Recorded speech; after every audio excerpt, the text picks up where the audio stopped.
Okay, so thank you to the organizers for the invitation. So my topic will be asymptotic representation theory.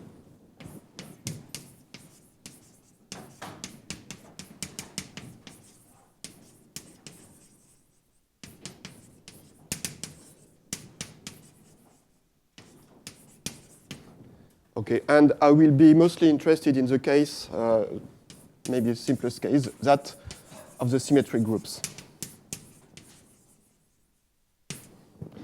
Okay, and the idea is to, well, to view some algebraic object, but as a kind of statistical mechanical system in which some parameters will go to infinity, and we try to extract the asymptotic behavior of certain things. Okay. Okay, so I imagine everybody knows what is a symmetric group, the group of permutation of a set of n objects. And okay, we are going to look at these groups when n goes to infinity. And okay, but I'm not so sure about who is already familiar with representation theory, particularly representation theory of symmetric of finite groups. So is anybody already? Yes. So I think some people know. I know some people know a lot about it in the audience, but I guess many people are not so familiar. So okay, so I will give an overview of an overview of the course, okay, and what I'm going to do in the course. And after that, I will start slowly by saying general things about representation of finite groups, so that everybody can follow the rest. Okay, so overview of the course. So what I'm going to do, as I said, so I will consider the symmetric group as some kind of statistical mechanical system. So in a statistical mechanical system, what we have is we have a system in which we know the local rules. We have particles which interact or things like that. So we know some local rules, and we try to infer a global behavior of the system just by finding out the right macroscopic parameters. Okay. So in the case of symmetric groups, the local objects will be operators, permutations, which are mapped to some matrices. And okay, it will very soon turn out that the interesting objects are what are called Young diagrams or partitions. So a partition is just a way of decomposing the number n into a sum of non-negative integers.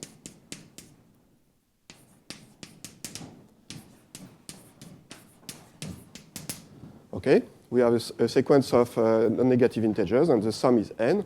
And there is a way to depict this, which is to use Young diagrams, like that. Okay, so for example, this is 6 plus 4 plus 3. Okay, so this is a partition of 13. Okay, and so it turns out that these objects are the ones, if you know a little about symmetric group, you see immediately that these partitions, they give you a way to index the conjugacy classes of symmetric groups. What is a conjugacy class of the symmetric group? It is, if you have a partition like that, it is a set of all permutations whose cycle structure is described by this sequence. So we have the sequence of the length of the cycles. Okay. It turns out that for any finite group, the objects that I will be interested in are the irreducible representation, and they are also in bijection with the conjugacy class of the group. So in this case, these objects, they will play a central role, and they will parameterize what are called the irreducible representation. So I will explain all this very soon. So they parameterize irreducible representation.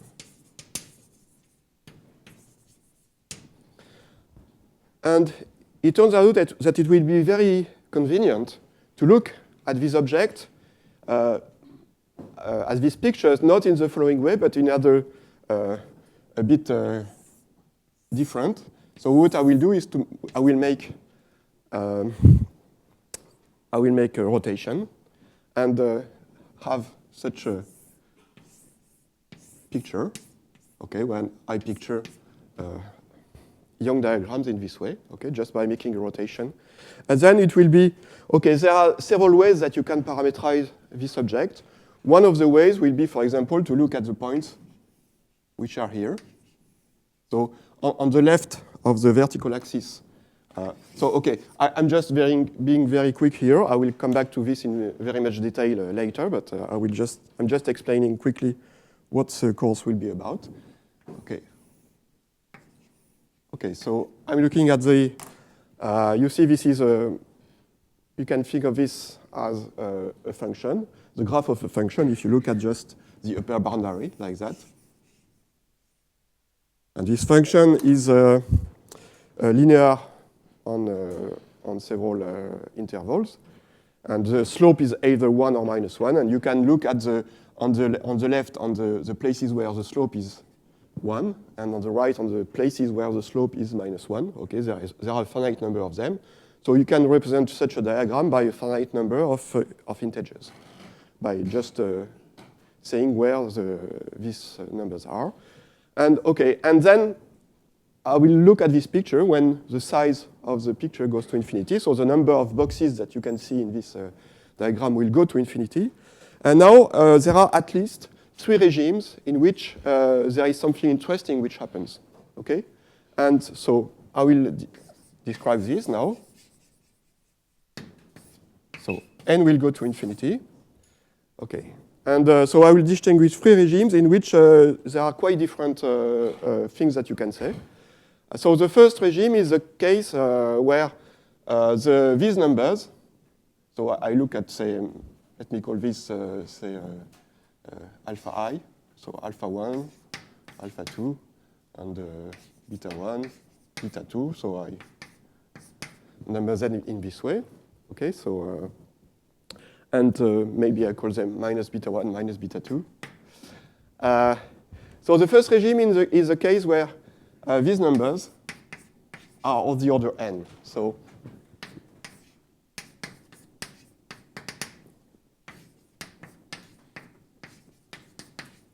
this converges towards numbers.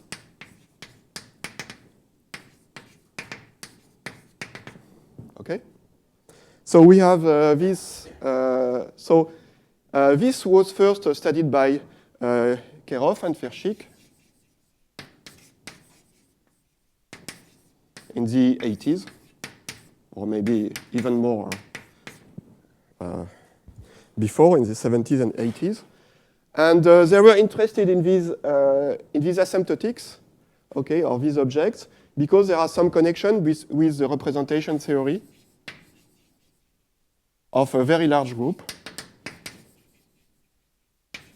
of, well, actually, an infinite group, countable infinite group, the group S infinity of all permutations of an infinite set which move only a finite number of objects. Okay, like say permutation of the positive integers which move only a finite number of integers. What? Yeah.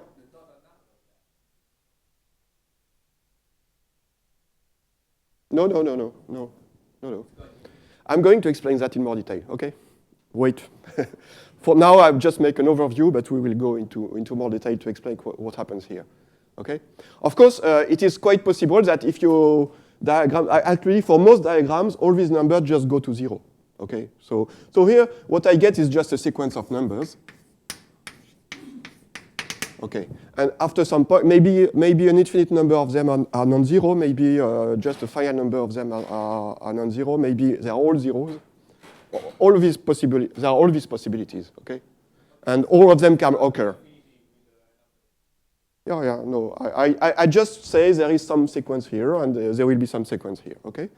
And it turns out that these sequences here they already appeared in the representation theory of S infinity in a very old paper by Thoma in the I don't know, I think it was in the 60s. Maybe earlier. I think it was in the 60s probably.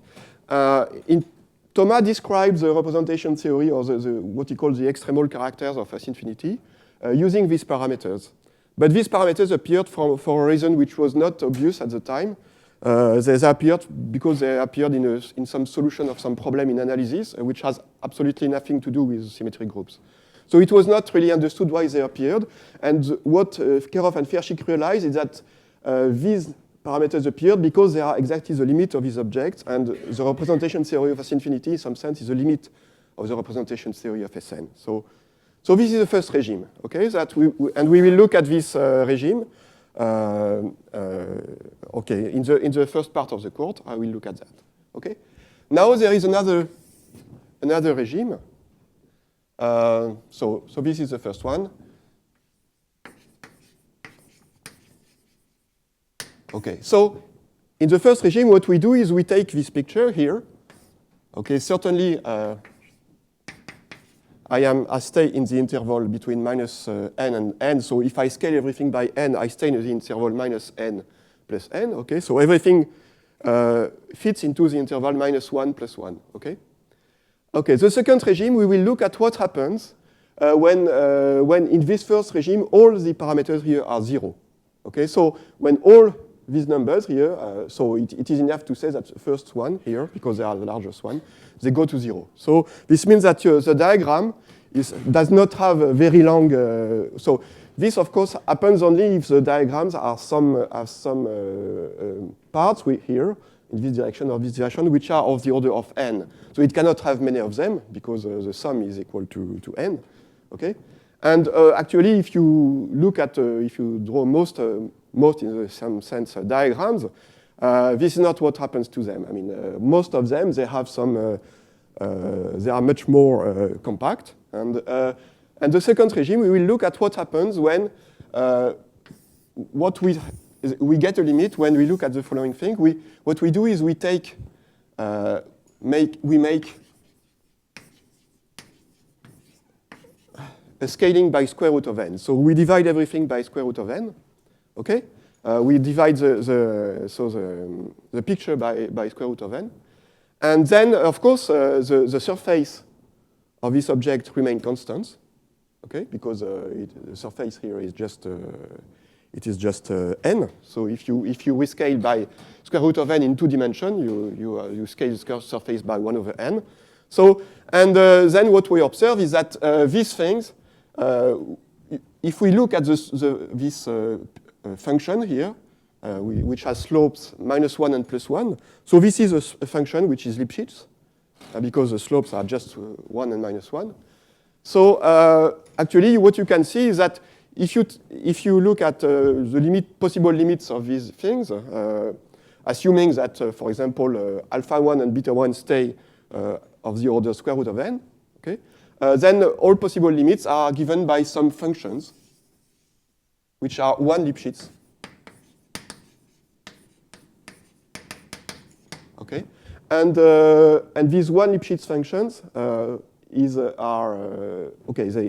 any of them can be actually approximated by some picture like that using Young diagrams and integers. Okay, and so this is another regime in which the limit will not be a sequence of real numbers between minus 1 and 1, but rather it will be given by some function, some Lipschitz function on the.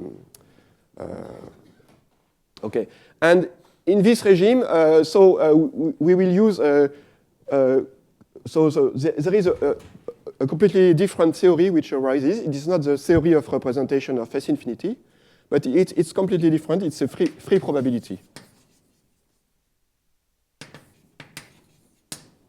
Okay, so we will see that we can understand the behavior of the representations of Sn when n goes to infinity in this regime by there will be a description of the the limit of many quantities, and they will be given in terms of free probability. So I don't assume that anybody of you knows really what is free probability. So I will give. There are some experts, but I will assume that most people don't know. So free probability, I will explain what it is, and I will explain why it enters in the picture. Okay. So explaining why it enters in the picture would lead me to. I will give you some hints, but I will not give a complete description of all because it will lead me too far. But okay. So this is the second regime. We make a scaling of square root of n, and we see that another theory arises. It is free probability, and now there is a third regime.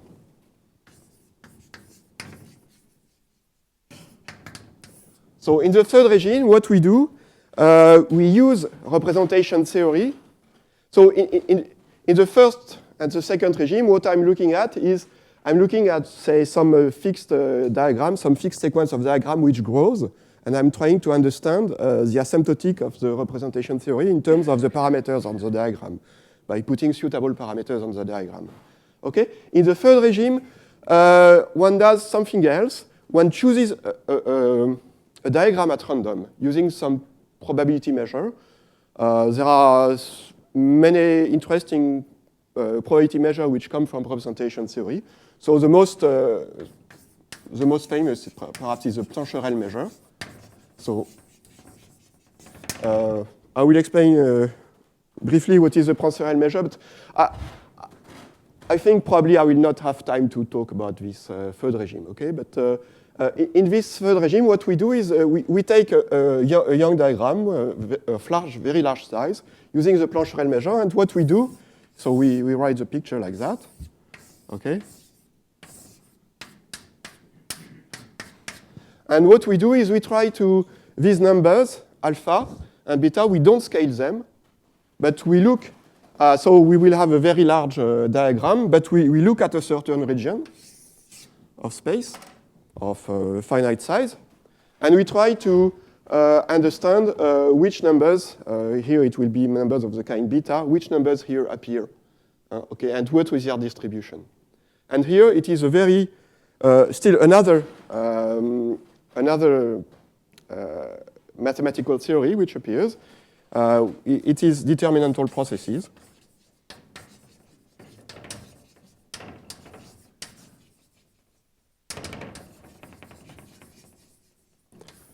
Okay, so here we will have determinantal point processes, and one of the main interests in this problem arises from the Ulam problem.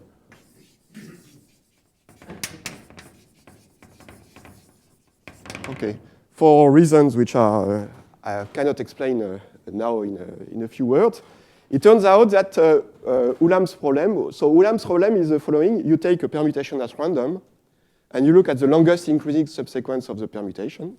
So your permutation is 2, 3, 1, 6, 5, 7, say, and you try to find the longest subsequence. Oh yes, thanks. It was a check to see that everybody is following. Okay, so you try to find the longest subsequence that is increasing, which may be, or the length of this longest subsequence, maybe is 4. I don't think there is any more. Okay, and the question Ulam asked what is the typical size of the longest increasing subsequence of permutation of size n? Okay, it turns out that this is square root of it's about square root of n. Okay, maybe 2 square root of n, or square root of 2n, I don't. Okay, it's of the order square root of n.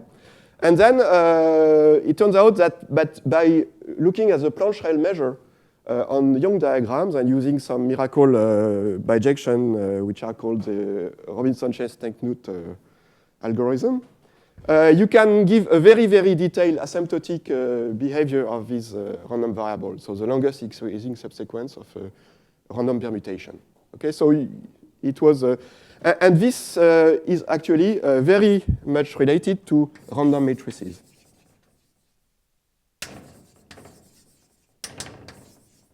Okay, because determinantal point processes were first occurred in the theory of random matrices, and actually random matrices also is very much related to free probability. Okay, but we have two in the theory of random matrices, this corresponds to two different asymptotic regimes when you look at matrices of large size and try to understand them statistically. So we have two very different regimes. The one where we look at, say, the spectrum of a random matrix, which corresponds to a version of the numbers that we appear here. And where here we are more interested in the global behavior of the spectrum of the random matrix. Okay, so, but both of them are related to random matrices. And there is a good reason for that, which is that random matrices themselves are related to representation theory of groups like U of n or GLN. Okay. In some sense, we can say that the representation theory of these groups is a quantum version of the theory of random matrices, in some sense. And for these reasons, and the representation theory of these groups is related to representation theory of the symmetric group. There is something which is called the Schur-Weil duality, which is very important and tells you that there is a dual description of these representations here and the representation of these groups. Okay. So maybe you don't understand anything about what I'm saying now because you don't know representation theory, but don't worry. I mean, I will explain. Everything. So, as I said, probably I will not arrive at this here because I will not have time. Already covering all this will be quite a lot of work. Okay, but I just wanted to give an overview of three different regimes in which we can say something some very interesting phenomena arise in the representation theory of symmetric groups. And okay, so maybe there are other regimes that have not yet been investigated. That I don't know.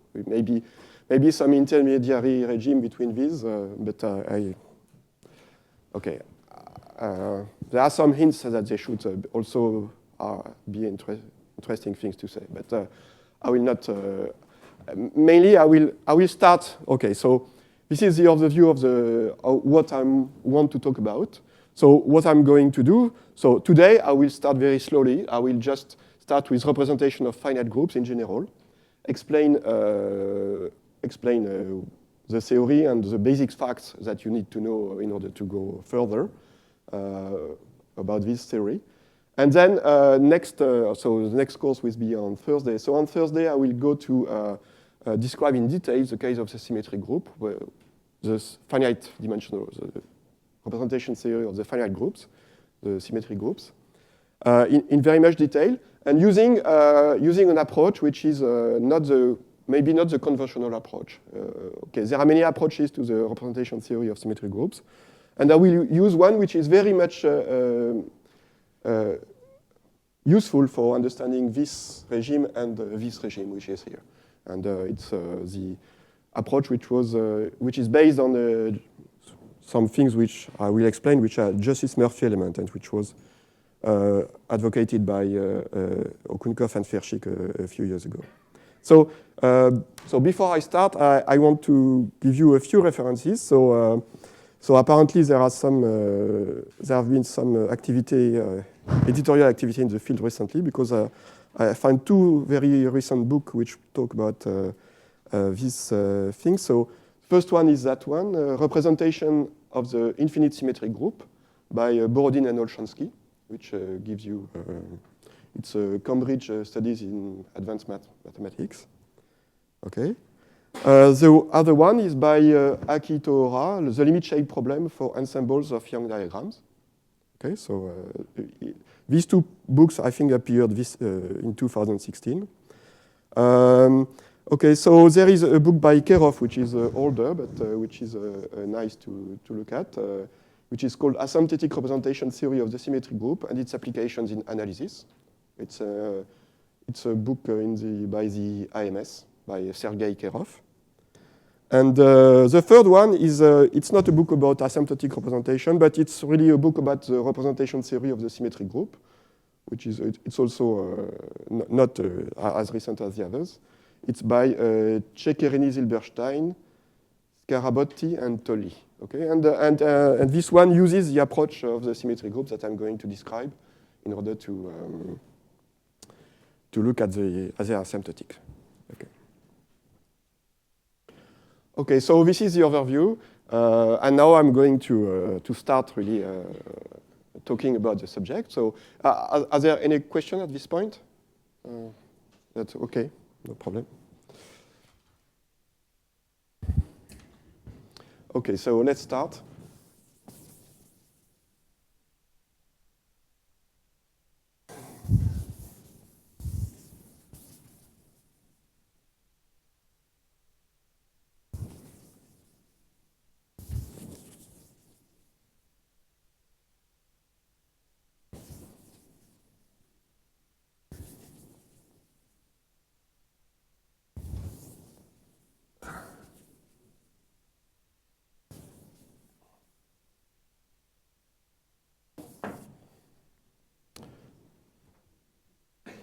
Okay, so I will start with representation of finite groups. Maybe before. So I make, I don't know how to call it, a heuristic of philosophical statement. I will make some in order, these are not mathematical statements, you are just heuristics so that you, I mean, it's good to sometimes to understand what we are going, not just doing the computations. So what I claim is that, so we will do linear algebra. So representation theory is about linear algebra. We have some families of operators, and we try maybe to understand what they are, to reduce them to some canonical form, and so on. So it is linear algebra. And there is a very, and my point of view on linear algebra will be very much probabilist. So why is there a connection between probability and linear algebra? Well, this is very familiar, at least since von Neumann and the basis of quantum mechanics. So I will start by talking about that. So probability.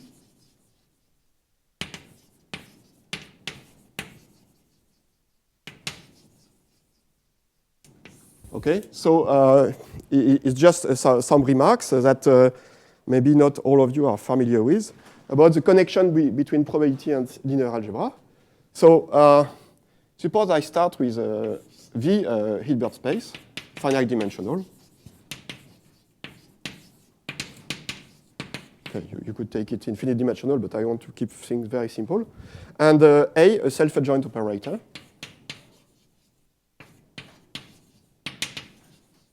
And V, a unit vector. So I say that to this data, I can associate a probability measure on the real line.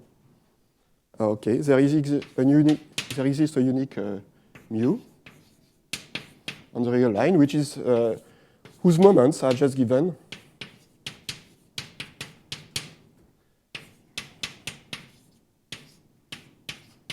by this formula. Okay. So this is really the basis of the connection between probability and linear algebra that I'm going to use. And it's just this remark that if you have a self-adjoint operator, you can find a probability measure. Okay, at least if you have say a vector of norm 1. Okay, and why is it true? It's just that if you look at a basis of you look at a basis of eigenvectors, so the lambda I are the eigenvalues of A, and the EI are form an orthonormal basis of eigenvectors, then this is just the sum of lambda I to the k, and you have the modulus of EI v squared. Okay, and the sum of these numbers, of course, is equal to 1. So this is a probability measure. The probability measure is supported on the numbers lambda I. And the probability of lambda I is given by this, so the norm of the square norm of the orthogonal projection of V on the corresponding eigenvector. Okay, so you may have some multiplicities, so then you have to regroup all the I corresponding to the same lambda I, but basically this is the formula. Okay, so this is very, we are going to use this very much. Okay, that we can associate probability measures to operators on some Hilbert space. Okay, and of course, this is really the basic quantum mechanics.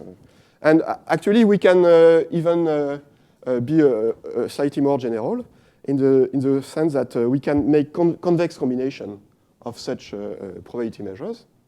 And what this amounts to, so if I take different vectors v and I make a convex combination of the probability measures corresponding to that, what I'm doing is I'm doing the following thing. I'm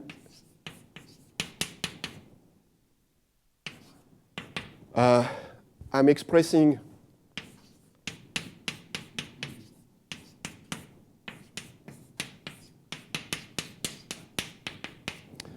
I'm just expressing the moments of my probability measure as something like that, the traces of a to the k multiplied by psi. Psi is a positive operator who's a self-adjoint positive operator whose trace is equal to 1, okay?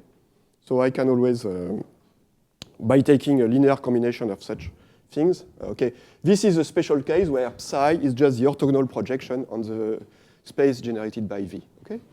And of course, there is each time you have a Hilbert space, there is a canonical choice of this operator, psi, which is always there, which is just the identity divided by the dimension, okay? So it's a canonical example.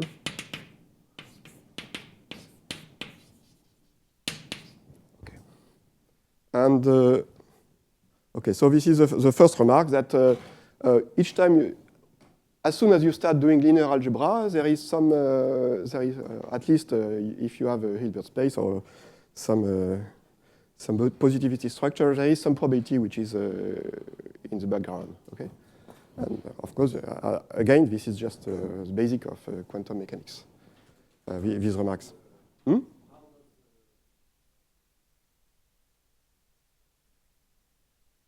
Addition and... Well, linear algebra, yeah, of course. In linear algebra, here, if I have just one operator, I can always reduce it to diagonal form. When I have several operators, if they commute, I can always reduce them to diagonal form, and then I will have probability measures of several operators, so probability measures in Rn instead of R, okay? But of course, if they don't commute, then start, and this is what will happen in representation theory, very nice things start going on. And for example, we see that in free probability, we can say a lot of things about this situation in asymptotic. And okay, but I will come back about that. But here, this is just the basic remark. But of course, we will use these things and more later in the course. Okay, and it will play a very important role in the asymptotic analysis of this representation theory. Okay.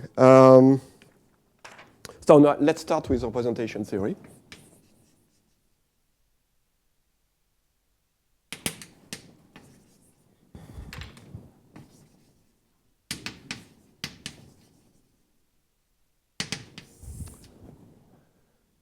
Okay, so I assume everybody knows what is a group and a finite group. Okay, so if I have a group, representation is a morphism, linear representation. From G to the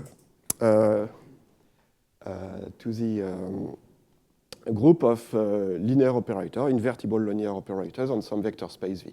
Okay, so in most of the course, I will assume that my group G is finite, and here that dimension of V is finite. There are many interesting things to say in a more complex situation, but here I will stick. We will be interested essentially in representation of symmetric groups. So, okay.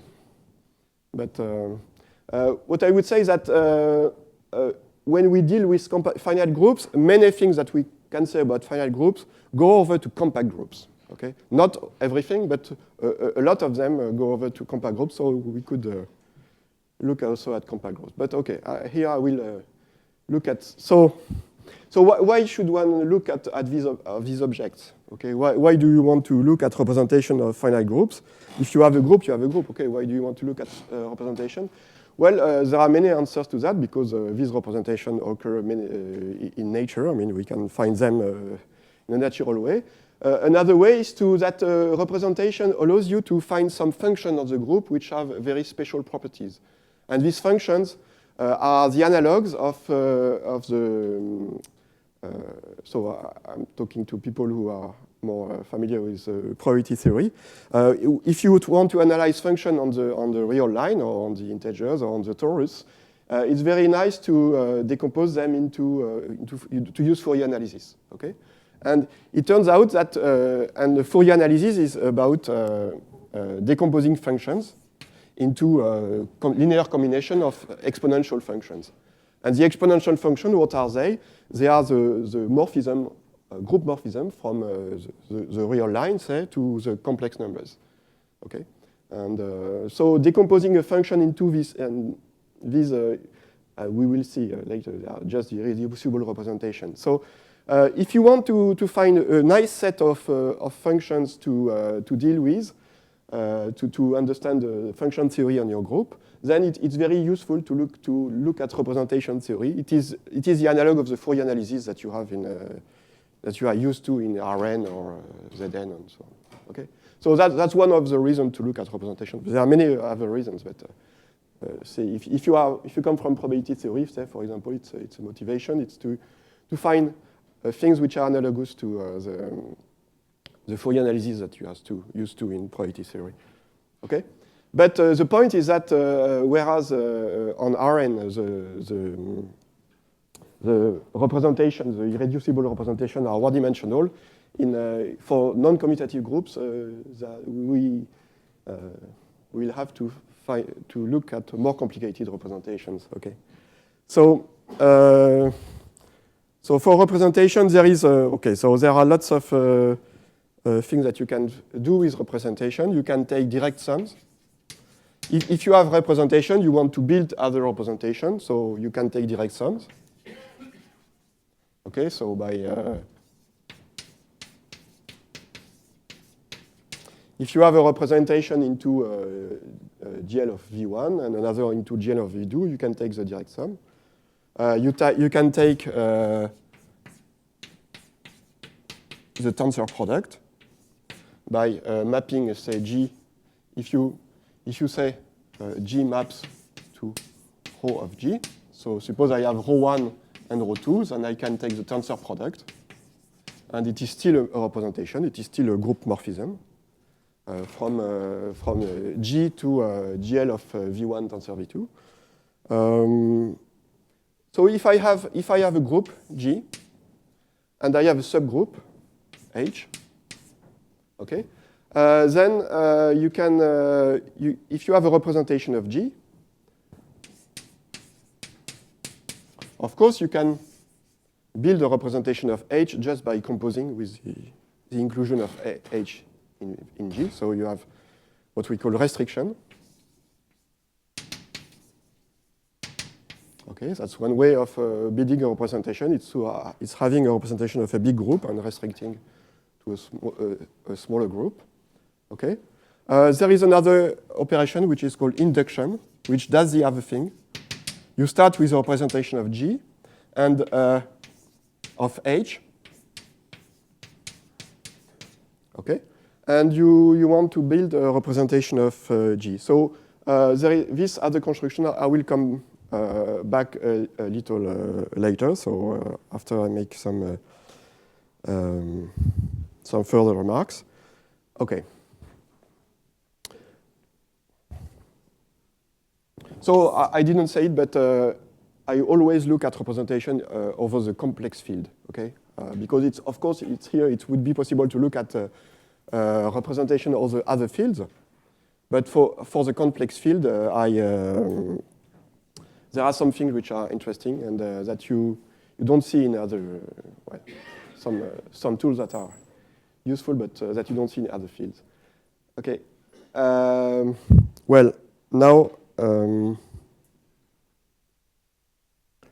Okay, so once you have so the goal of representation theory, in some sense, is to describe the representations of all the representations of a finite group. Yes.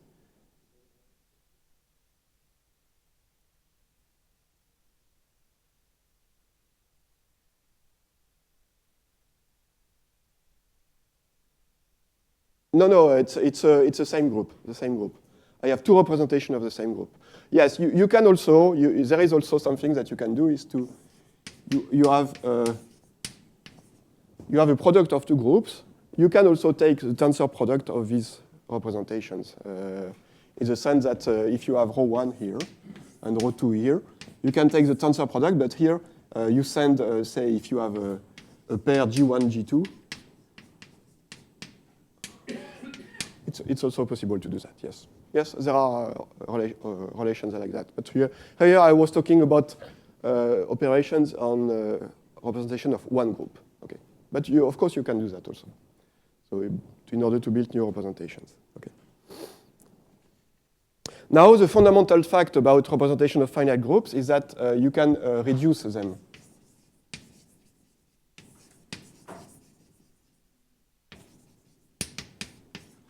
To some elementary representation. So I will explain this in a minute. So what does this mean? That means if you have a representation, so you map G to GLV. So as I said, if you have one operator, say one self-adjoint operator, you want to reduce it to canonical form, that is to diagonalize it, for example. And now, that's the same thing here. Instead of having one operator, you have a family of operators, the images of the group inside this big group. And you want to reduce them to the simplest possible form. So for this, there is a notion of sub-representation.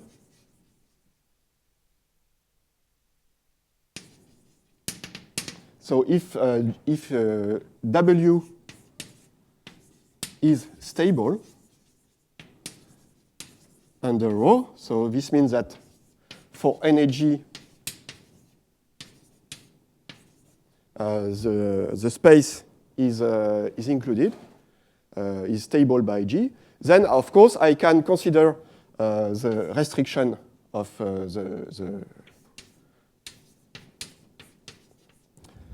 to W, and I get a representation to a smaller group. Okay, so this means that if I look at my representation, so I have I choose a metric representation of my group. So I have V. I can always write here I have W, and I have the supplement of W.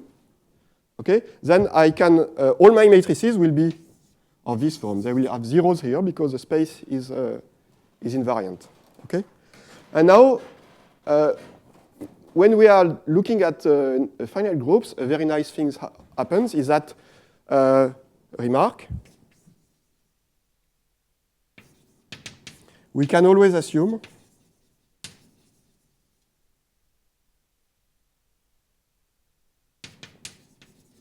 that V is a Hilbert space.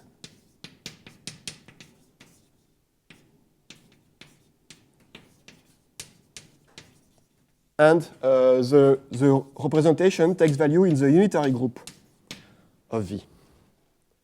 Okay, why is that? Because if we have so if V is a finite dimensional space, we can always put an inner product which makes it a Hilbert space. Take any inner product, take any orthogonal basis, and now you can take the average of the values of the so suppose you have an inner product on V, and now you can define a new one, say, let me call it 0.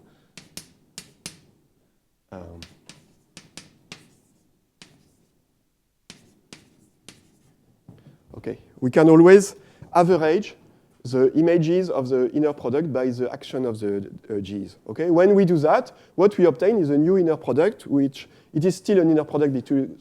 It is an average of a positive definite matrices, so it is positive definite, and it will be invariant under the action of the group. So this means that all the operators that I get here will be unitary. So this really takes values into the unitary subgroup. Okay. So we can always assume that V is a Hilbert space, and yes. The original inner product you had is. Yeah. Take any inner product. In general, there is no reason it is invariant under the action of the operators. They have no reason to be unitary. But if what I say is that if I make the average of all the images by the group. Okay, I take the sum of all this, and a little computation shows that this is this is invariant by the action of the group. The original one was max 0, and the new one is without. Yeah. Okay, no, okay.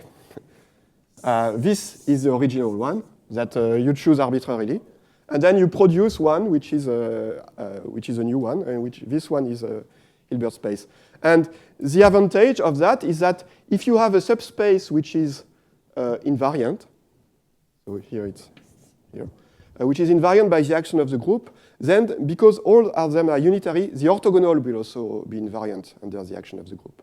Okay? So in this case, you can always take the orthogonal space here, and what you see is that your matrix now will look like something like that. Okay? So you have reduced your matrix to a block diagonal matrix. Okay?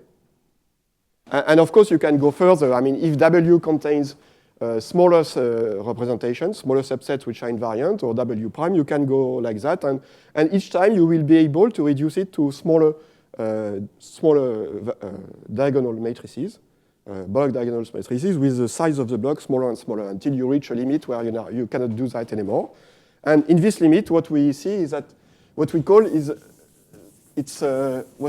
irreducible representations.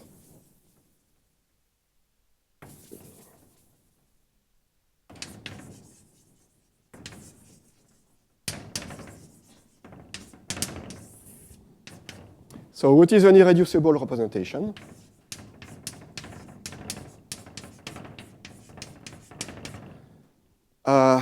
So if V has no invariant subspace,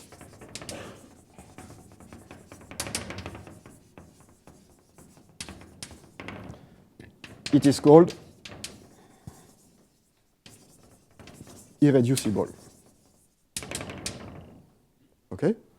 And now it is a very elementary thing to see that any finite dimensional representation can be reduced by either your representation is irreducible. Okay, what I say is that NAV can be written as a sum, direct sum of irreducible representations. Okay, so why is that? Because well, NA if your representation V is irreducible, has no invariant subspace, then of course the decomposition is just V equal V. Okay, it's trivial. But if V is not irreducible, then by definition it must have an irreducible. It must have a subspace which is invariant, and then you can perform this here, and you can write this as say W plus W prime. Okay. And now, by reasoning by induction on the dimension of the representation of the total space, you see immediately that you arrive at this decomposition, which is here. Okay. So so the basic fact is that every representation of a finite group can be decomposed into a sum of irreducible representations. Okay. One can also prove that the decomposition is unique, which is not obvious from what I'm saying, but okay. This requires a little bit more. Okay, but. Okay, so the simplest case is when G is an abelian group. So what happens when G is an abelian group? Then it's a finite abelian group, so you have a finite number of unitary operators which commute in GL of V. And you know by the spectral theorem that you can always diagonalize them simultaneously. Okay? So in this case, all the WI here will be one-dimensional. And it is, again, if you have any representation of a finite abelian group, you can always find a common eigenvectors to all your operators. So there is always any vector V which is not, any space which is not one-dimensional will be always reducible, because you can always find a common eigenvector to all your unitaries. Okay? So, and in this case, all the WI here will be one-dimensional. Hmm? Yes, essentially this is the Fourier transform, the Fourier analysis. The basis of the one-dimensional representation, it gives you the Fourier analysis. Okay. Okay, so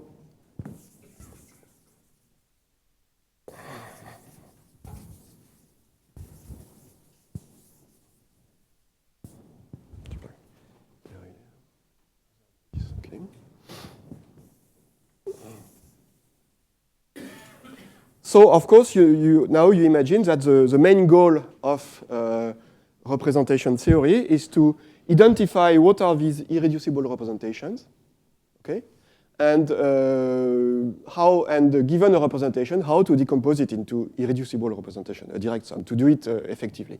I mean, now here we know it can be done abstractly, but we want some algorithm to do that explicitly in specific cases. Okay. Okay. So so maybe this leads me to introduce characters.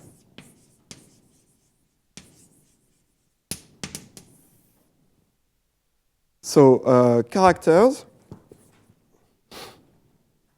So if I have a representation rho,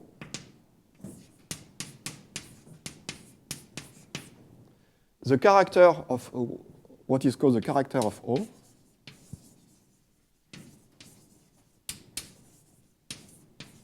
is the map. So it's a function on the group G, and it consists in taking just the trace of the image by the representation. Okay, so it is what is called the character of a representation. And of course, among the characters are, in particular, the characters of the irreducible representations. Okay. Now, an important property of the character is that, say, let me call it chi.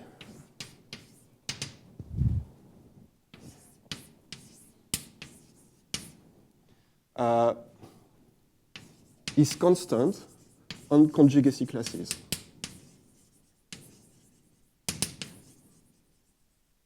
Okay, this means that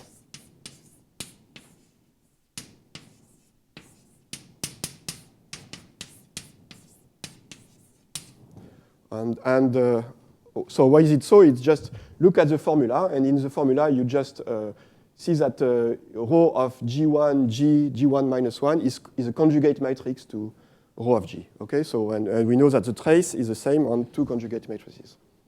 Okay, so this function is constant on conjugacy classes. Okay, and now if V can be written as a sum of irreducible representation. Okay, so this means that you can find a basis in which your all the matrices that you are looking at are given by block diagonal matrices. Okay, then we see easily that the trace. So let me call this rho.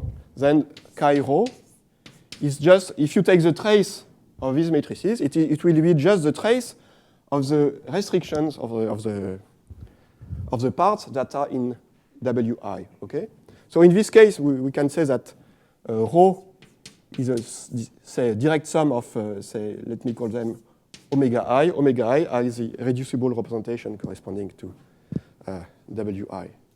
Okay, so chi rho is equal to the sum of chi omega I, where the omega I are the irreducible, the characters corresponding to irreducible representations.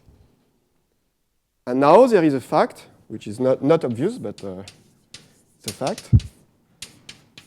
The chi omega I form an orthogonal basis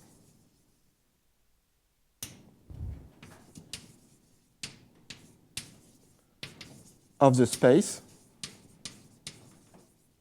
of functions on G which are constant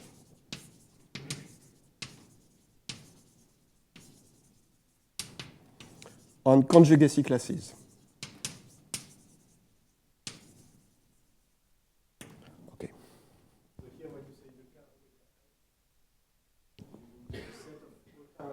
Yes, yes, these are irreducible. The characters which correspond to irreducible representations, there is a certain number of them, a finite number of them. And it's not, from what I said, it's not obvious there is a finite number of them, but I will explain very quickly why there is a finite number of them. Okay, this theorem tells you, of course, that there is a finite number of them because they form the basis of a finite dimensional space, clearly. But you need to prove the theorem. So I will not prove this theorem. I mean, this is everything that I say is basic representation theory. So you can, if you want to find proofs, you can look at any reference in the literature about representation of finite groups. All these are very basic and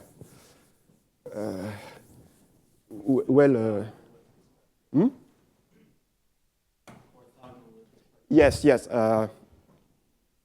Inside, so they are inside the L2 space of G. And here, G is a set, is a group, and I'm looking at the counting measure on G, which is a unique invariant measure. Okay, so I'm looking at just the counting measure.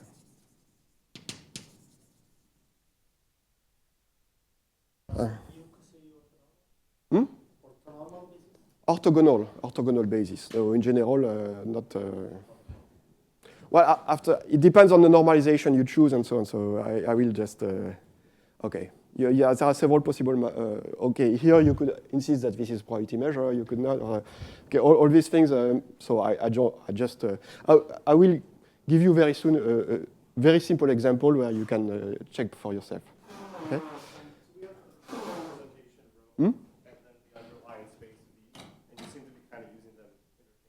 What do you mean? Excuse me, I didn't understand what you said. We have the representation row. Yeah. Have the underlying space. Yes, yes. Seem to be kind of using them interchangeably. Well, of course, you need a row contains the space V in some sense.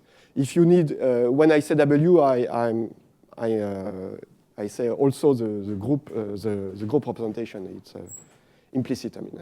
Yeah. You need the group representation. Just given the space, it's not.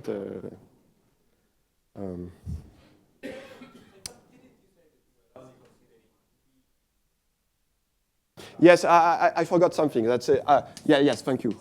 I should say something about if isomorphism of representation. I forgot to say about that. So, of course, if I have a representation rho from G to GL of V, and I have a map phi from V to W, which is invertible.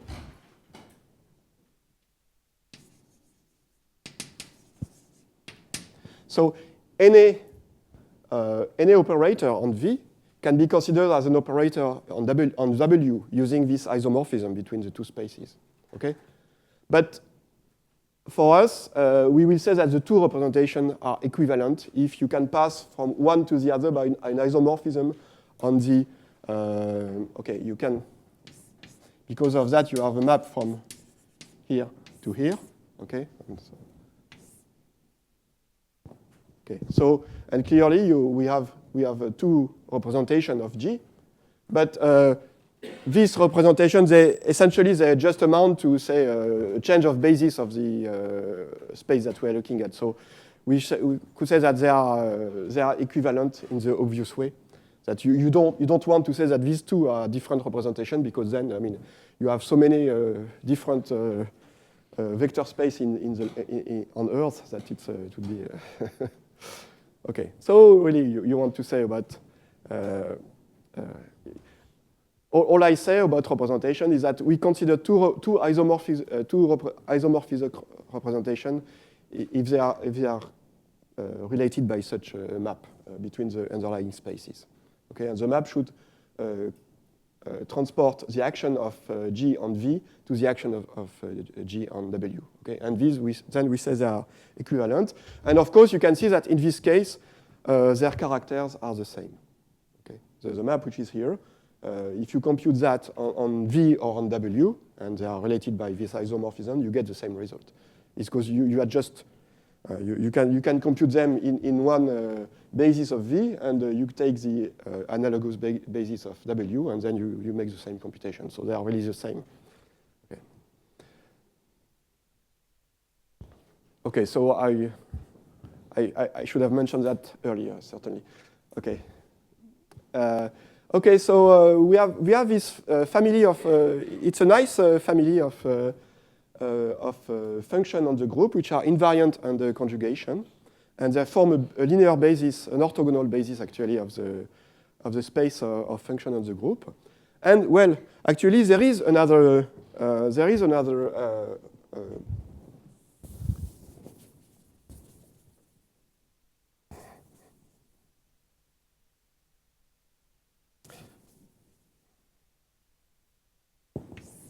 now if I look at G, and I looked at, inside G, a conjugacy class.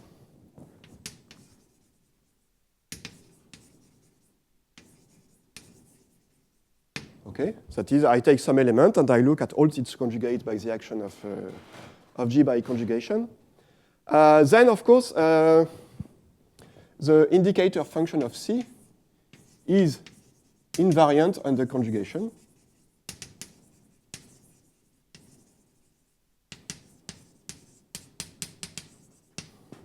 Okay, and now if I take the collection of all conjugacy classes,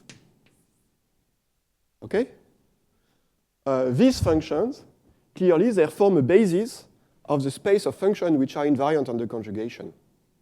Okay? Because every function which is invariant under conjugation is constant on any conjugacy class. Okay? And any two conjugacy classes are disjoint. I mean, you cannot have if two conjugacy classes have an element in common, they are equal. It's an equivalent class. So this means that this space has these functions here is an orthogonal basis of the space, the same space. The space of functions which are constant by conjugation on the group and which are just constant by conjugation on the group. Okay? So in particular, the dimension of this space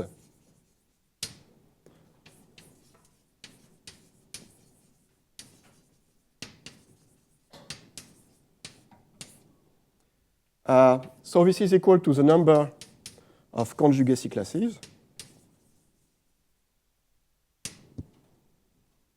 And this is also equal to the number of irreducible representation of the group. Okay? So it is a basic fact that these two numbers are the same. The number of irreducible representation of the group. Okay? When I say the number, it's of course up to equivalence. When I consider two equivalent representations to be essentially the same representation. So up to equivalence, this is a finite number. And here, the finite number of conjugacy classes is equal to this one. Okay? Okay, so this is a very general theorem on an finite group. But in general, you see you have two elements with the same number of, two sets with the same number of elements. So everybody in combinatorics want to find a bijection, okay? Well, what I say is that in general, there is no canonical bijection between these two sets, okay? Okay, so the reason why they are equal is this one, because they are the same dimension, they are two bases of the same space, and there is no canonical bijection. What we can say is that there is a transition matrix between the two. And what is the transition matrix between the two? These two linear, we have two linear bases, two orthogonal bases, so we have a transition matrix, which will be unitary if we rescale the rows or the columns. And, but this transition matrix is just given by the values of the characters on conjugacy classes. Okay? So these functions here, so if you expand these functions into the bases given here, so the coefficients are just the values of the characters on conjugacy classes, and they form a matrix. And this matrix is a matrix that you get between two orthogonal bases. Okay? Now you could choose normalization so that you get orthonormal matrices, but okay. I don't want to do that because it's not completely natural to do that. Okay, so it's an overview of finite dimensional representation of finite dimensional group of finite groups. Okay, maybe I I say, I will very soon give you an example of that. Before that, I need to say some few more things because I want.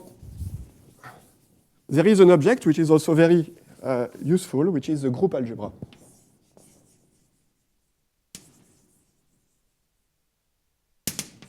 So what is the group algebra? So you have a finite group. The group algebra is the algebra you obtain by taking a finite linear combination of elements in the group and multiplying according to the usual rule. So if you want maybe to be concrete, let me look at the measures on the group and the Dirac measures on the group. Okay, and so any measure on the group is just a linear combination of Dirac measures. Okay, and now I can take the convolution of the measures. Okay, and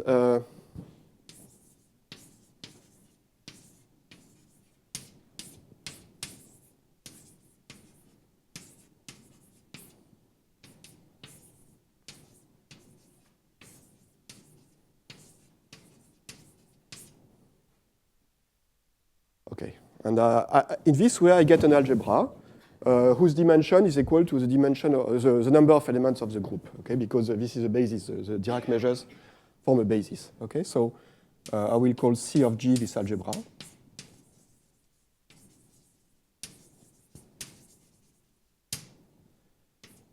So the dimension of this algebra is the number of elements in the group. Okay, and this algebra plays a very important role because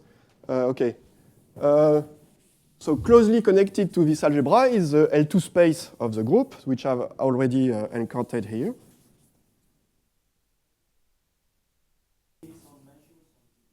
Yeah, linear forms on the L2. If you want linear form on the L2 space. So we have the L2 space of G. So I say L2 because I want to consider it as a Hilbert space with a counting measure on G. Okay, and of course the C of G acts on L2 of G. Okay, maybe first, if I have a representation ρ of G,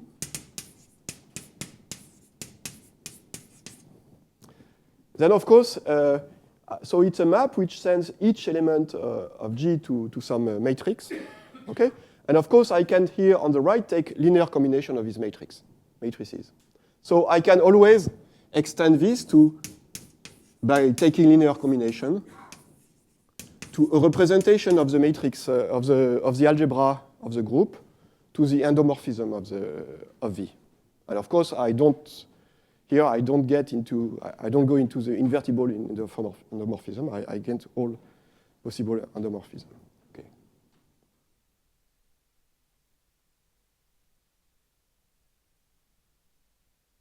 The dimension, it's a vector space. Dimension as a vector space. Okay. Just a complex vector space. Okay, and of course it is the same dimension as the L2 space of G. The dimension is the number of elements of the group. And and G acts on L2 of G on functions. How does it act? Just by translating a function. Okay, but it's subtle because there are two possible ways. You can multiply on the right or on the left. Okay, so.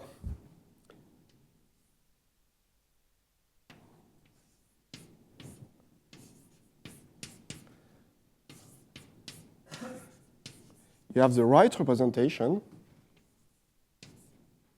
and you have the left representation.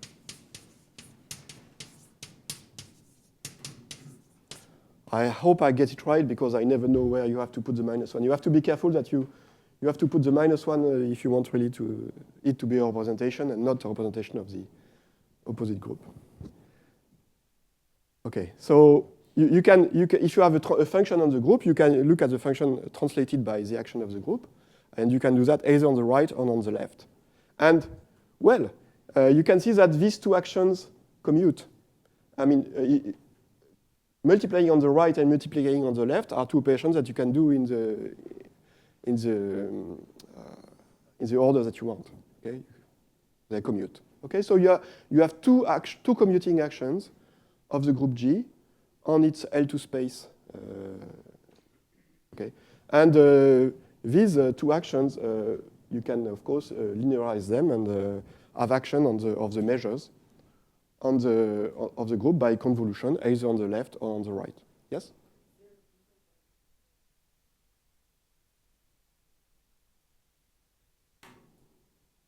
No, I mean, it's, I could use L1 or V. They are just dual spaces, but okay. Convolution is defined in a dual way, but I mean, if you prefer using L1, why not? Okay, it's as you like. It's not. Yeah, it doesn't make much difference. I mean, you can always go from a measure to L1. Okay. Oh,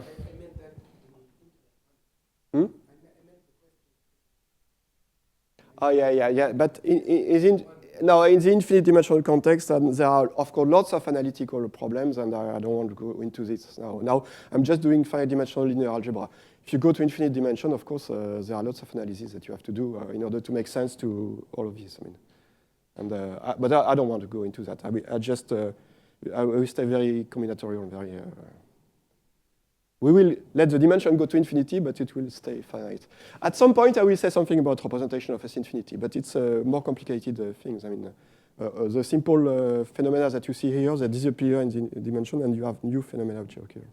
And so, okay.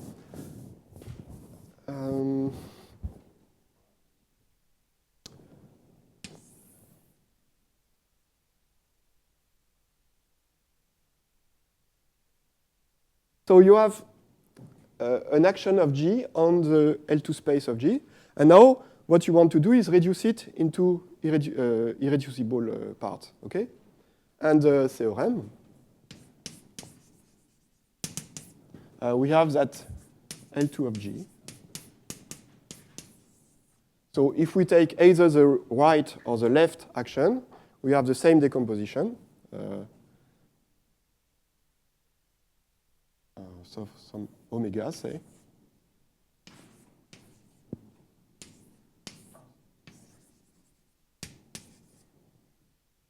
So what does this mean? This means that if we decompose into irreducible representation, all the representation appear in the decomposition, all the irreducible representation appear in the decomposition, but they appear with a certain multiplicity. Each one appears with a certain multiplicity. And this multiplicity is exactly equal to its dimension. Okay? And actually, it is even more clever to do with the following thing. It's because I have an action of G on the right and an action of G on the left, I have an action of the product group. On one of the, say, the first acts on the right and the second acts on the left. Okay? I have two copies of the group, and since the actions commute, I can consider that as an action of the product group. And then, under this action, the L2 space decomposes in the following way.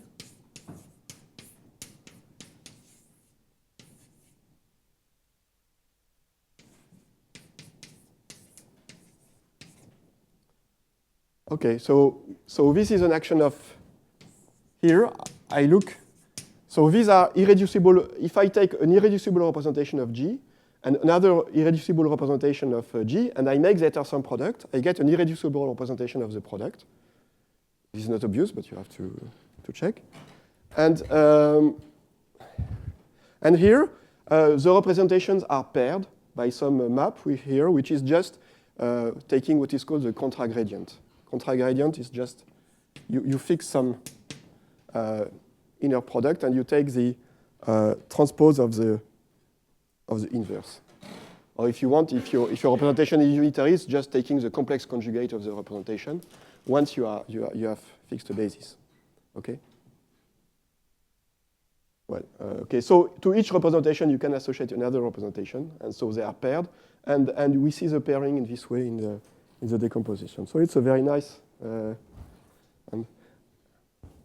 Okay, again, this is a basic theorem in representation theory that you can find analyzing the characters and decomposing the regular representation. So this is called the regular representation, okay, this representation of G. This representation exists for every group G. The trivial representation and the regular representation is the representation you can define for any group. I mean, after, if you want to define other representation, you need to know more about the structure of the groups, but these representations are defined always for any group. Okay. Sorry, what is the small v on the right? That means I'm taking omega and I'm composing with this map. So it's a contra-gradient representation. Contra-gradient. So if I have a matrix, I can take its transpose and its inverse. Okay. And this is multiplicative. So if I do, this is,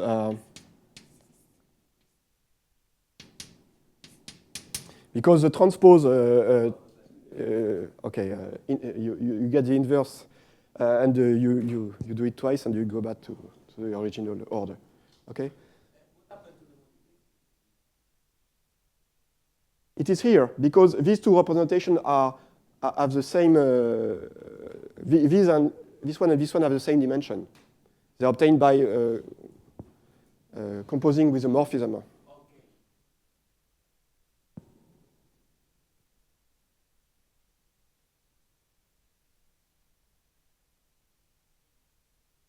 Yeah. Actually, if you compute the characters, one is just the conjugate of the other.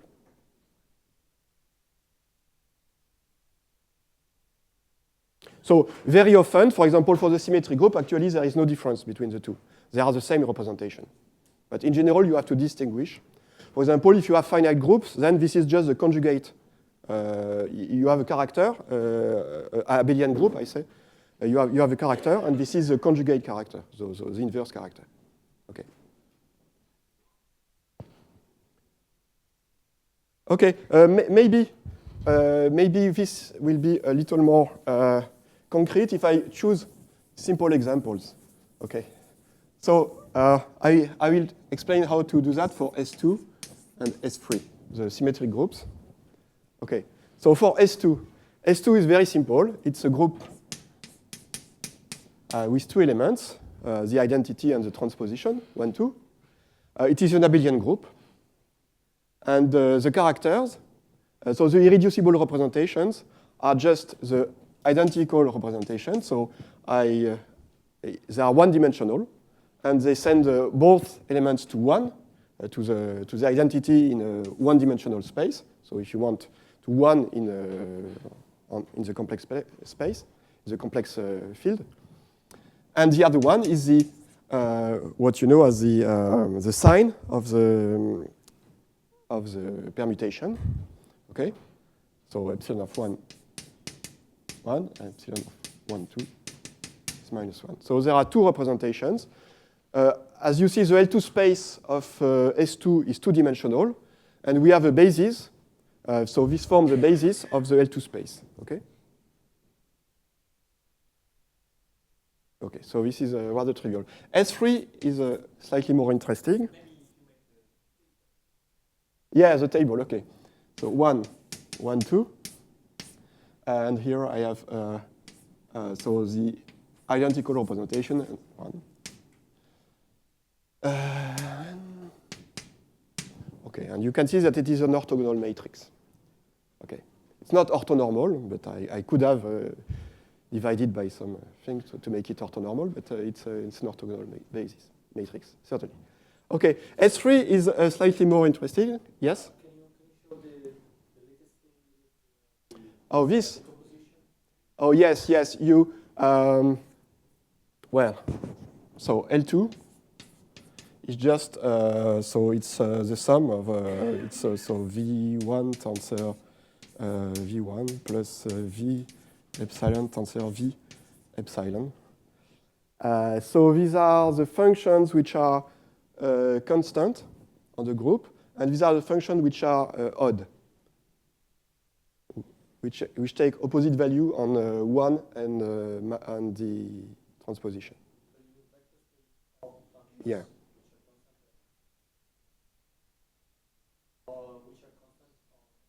Yeah.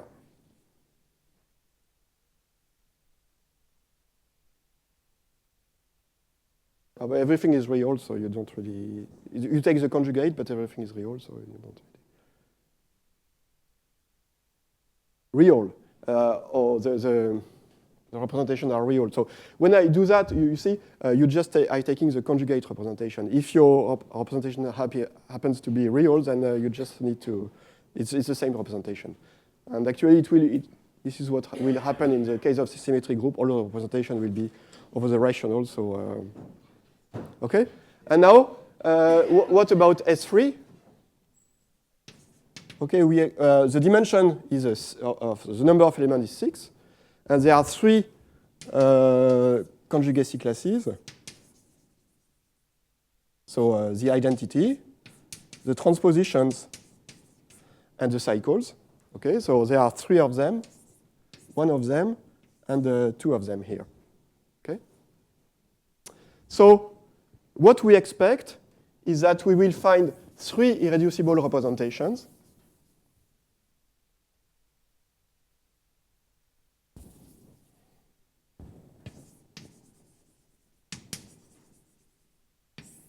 Okay, we will find 3 irreducible representations.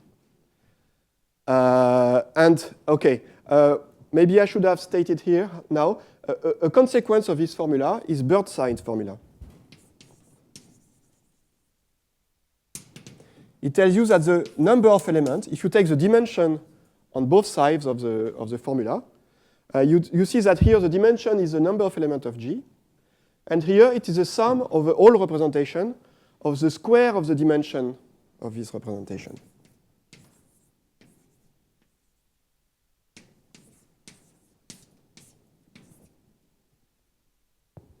Okay?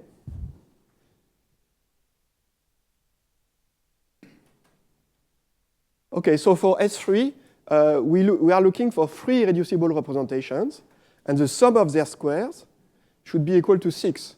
But okay, we have the identity representation, so the trivial representation, which is for any group, which maps every element of the group to the number 1. We have the sign representation.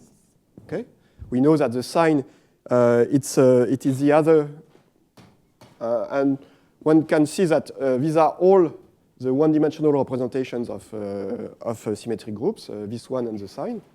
And there is another one here.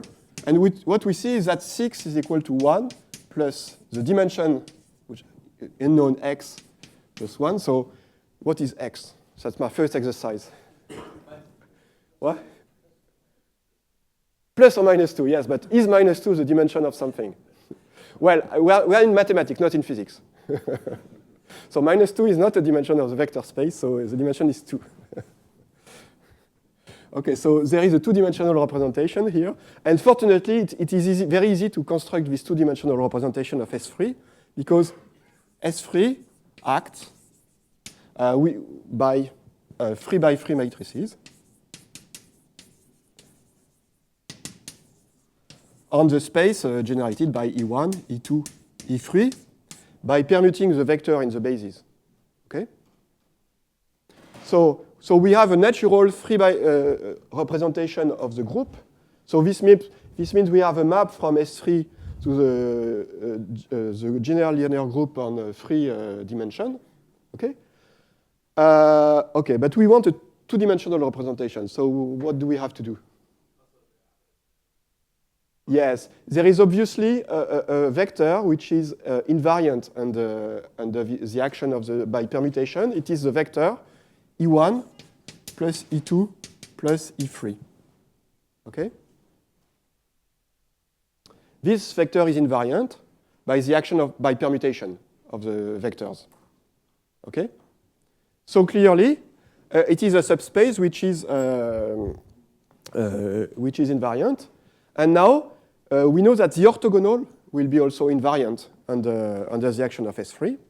So if I take the orthogonal, it is of dimension 2.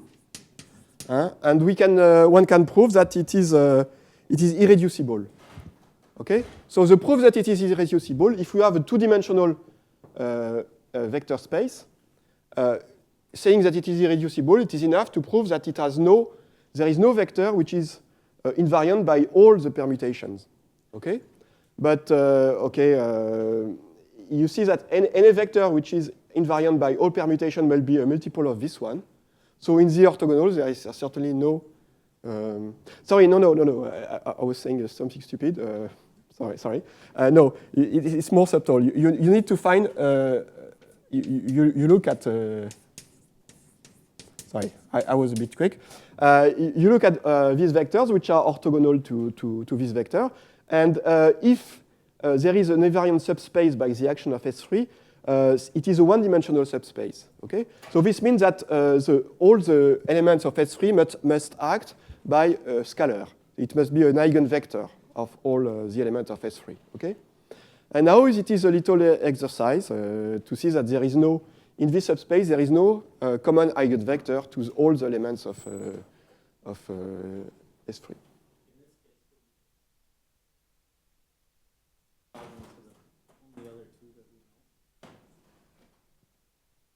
Yeah. Okay. I mean, it's if you want to prove it by hand. I mean, of course, you can use what you know about character, compute the character of the representation, and see that it is orthogonal to the character of this representation and the character of this representation, which means that it is not they are orthogonal, so they really different. Okay. That's a clever way of doing. But if you want to do it, you really want to look at your representation in a pleasant way. Okay, then you do that. But of course, if you are, this is the right way to do. If you are dealing with more complicated representation, then of course you have to do more complicated things. What? Yes. Oh yes, the representation you can write it down. You have a basis now. You take a basis of the orthogonal, and you have what? Yes. Oh yeah, no, the alternate. No, but for the alternate method, you need to know the characters, or you need to compute the characters. Okay, so here is the character table. So it's my two-dimensional representation, and epsilon, and then identity, and then, so here is the 1, 2, 1, 2, 3. So what I do, I can easily compute the character of this representation. Okay, so let me call it 3.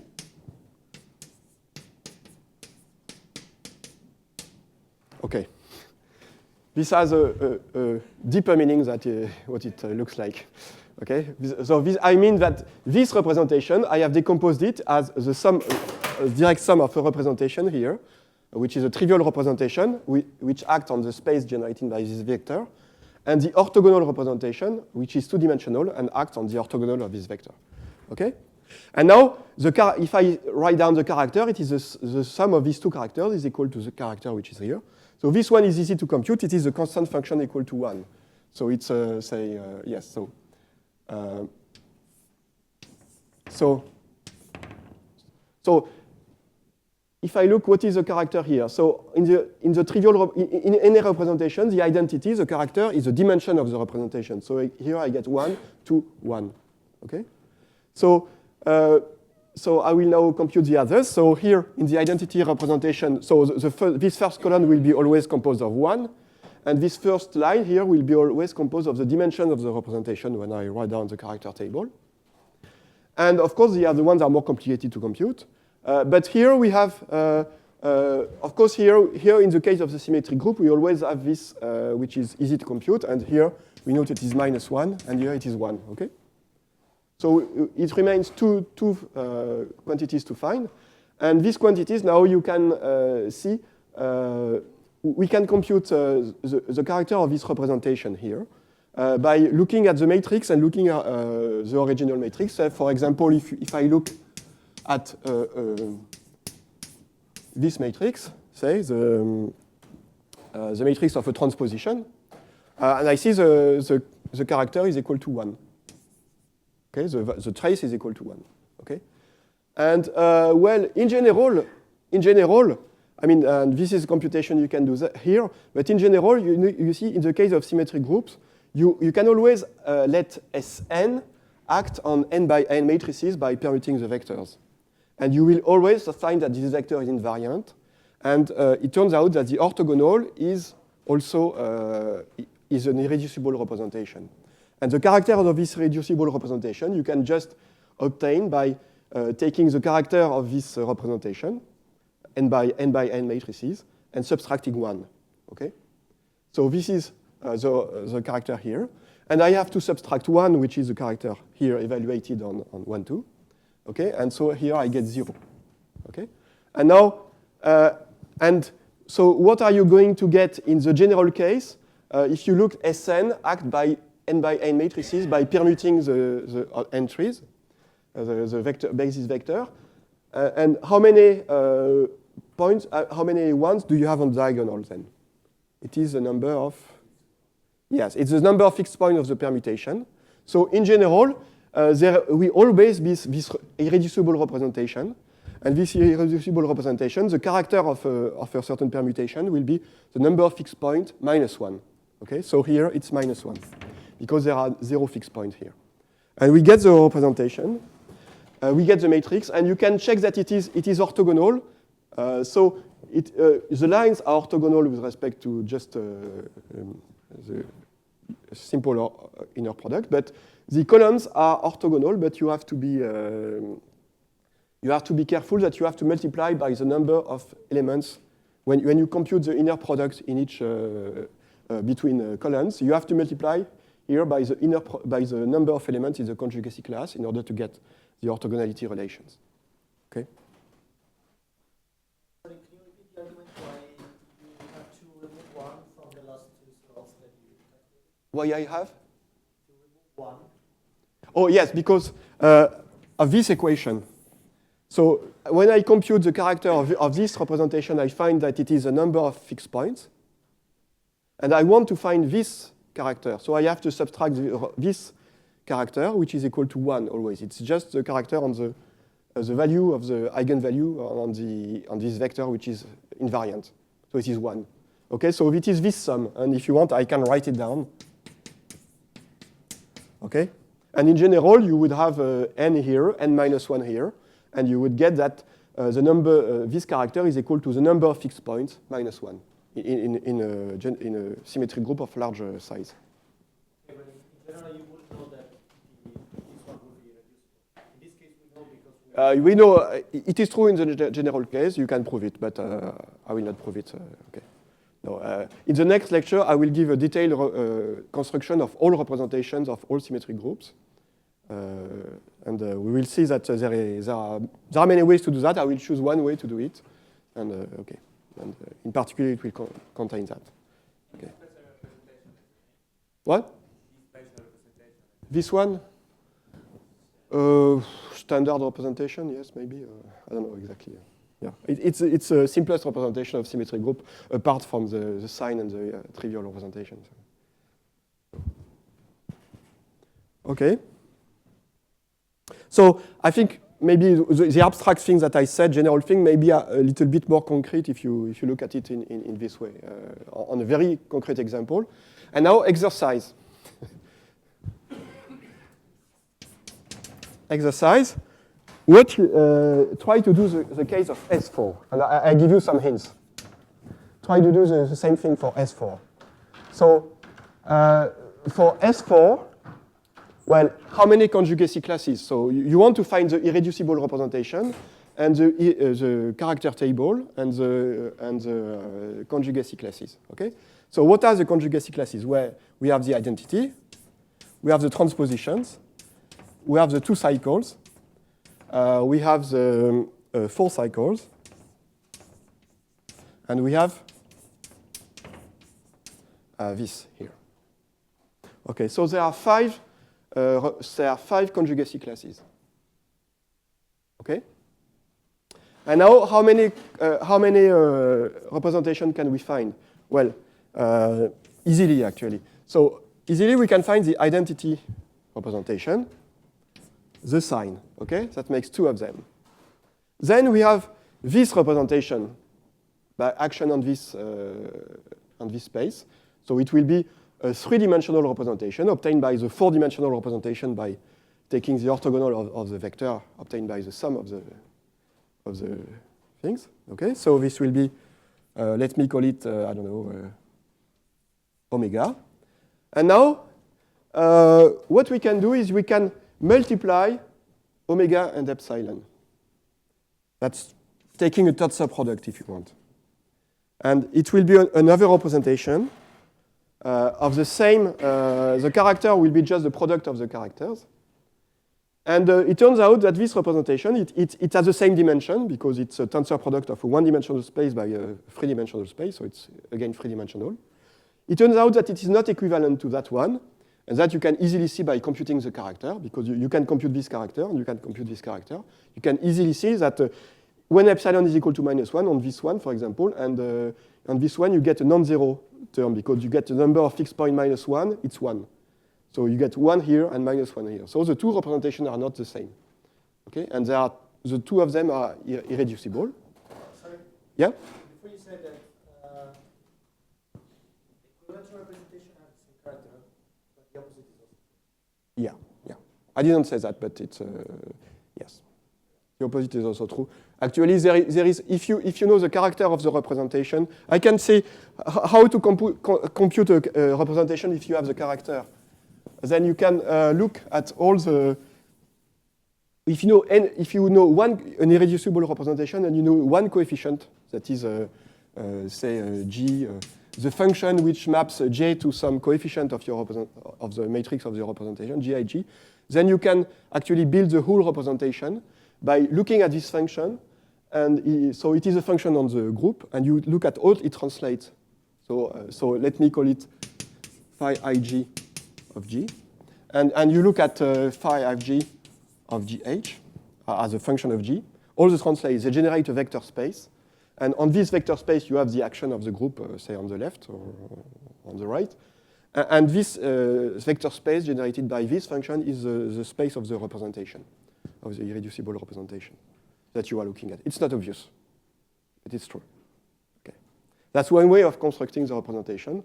And actually, if you have a linear combination of such elements, also it works. And for example, for the trace, it works. If you have the character, you look at all the translates of the character, and this builds a subspace of functions, and you can let the group act on it, and it builds you the representation. Okay, this is true for any group, not only symmetric groups. It's a very general fact. And this is more or less the content of this thing here, which is here, more or less. Okay, but as I said, this standard thing. If you want to find the proofs of all this, you can look in a standard book on the representation of finite groups. But I have no time to prove all these things because this is not a course about group representation of finite groups. I mean, we are going to move and we are going to look at a special case, a symmetric group, and we are going to look at some special features of this case when the dimension goes to infinity. Okay? Okay, so now there is someone missing. So what is the dimension of this one? Little exercise. Huh? 24 minus 1 minus 1. Exactly. 24 minus 1, minus 1, minus 9, minus 9. So this is what? It should be a square. Well, 9 and 9 is 18, plus 1 plus 1, 20, so I think it's 4. So this representation should be two-dimensional. So where do we get a two-dimensional representation? Actually, there is a trick here which will not work for larger groups. It's to look at this conjugacy class, which is here. The idea is that this conjugacy class is very small. It has only 3 elements. Okay? So when the group S4 acts by conjugation on this conjugacy class, it permutes the 3 elements. This means we have a map from S4 to S3. Okay? You look at how the group permutes these 3 elements. So there is a map from S4 to S3, which is given by this action. Okay? okay, so here S3 is not the same, it's not the subgroup of S4 because S3 is a group of permutation of these elements, and these elements have in no way can be identified with the elements that are permuted by the 4 elements which are here. Okay? So we have a map here. So we can compose with the 2-dimensional representation which is here. Okay? So this gives us, for free, a 2-dimensional representation of S4. And since this map is surjective here, it's easy to see that the map is surjective, and the representation here is irreducible, certainly we get the same elements in the image, so it is again irreducible. Okay, so this gives us a 2-dimensionally reducible representation here, for free, in some sense. Or we have to think a little, but it's okay. So we have this. So now we have a complete list of, and you can from that I think you can build a character table of the. Where is? Oh, but do it concretely. Compute the characters. I mean, these things I think you can compute easily. This thing you should compute now, because it's not completely obvious, because you have to understand the action by conjugation on this, and then compose with homomorphism. And then you check all the orthogonality relations to make sure that you don't make any mistake.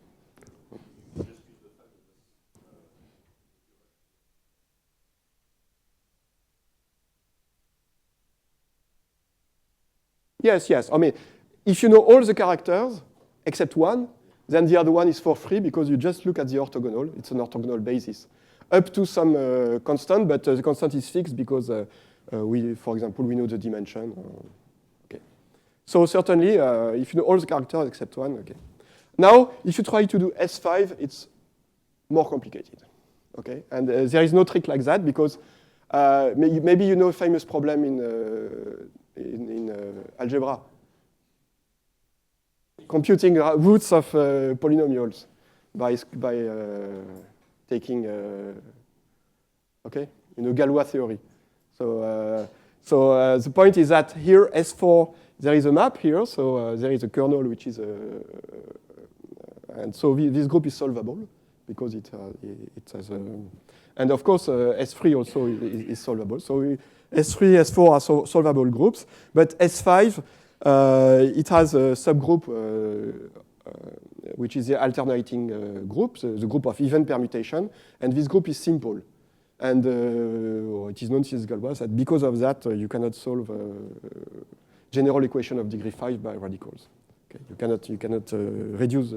But this is a way. Okay, now exercise for Nicolas. You use this to find the solution of the general degree 4 equation by radicals. Use the fact that S4 is solvable, as I just showed you. You want challenging exercises. So. I was joking. Okay. So how much time do I have? Okay, so some more time. I think that's more or less what I want. Oh, no, sorry. There's something more that I wanted to say about representation theory, which is another point of view of this on these things. So you have G a finite group. Okay. And now you look at the regular representation. Okay? And from that representation, so this means that you are looking at the L2 space and you're looking at translation of functions on the group. But this time you don't want to use the Hilbert space structure, the natural Hilbert space structure. You want to put another Hilbert space structure. So what do? You try to find an inner product.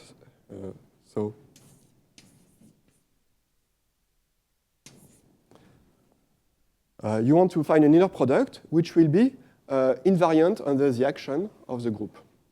Okay? Or say maybe, sorry, not this, maybe. Okay? And it should be invariant if I translate these two functions by the same vector. Okay? So this means that it should be a function of g, h minus 1, say. And it should be such that if I take linear combinations of these things and I make inner products, then I get a positive definite. I get a positive definite matrix. Okay. So this leads me to the notion of positive type function.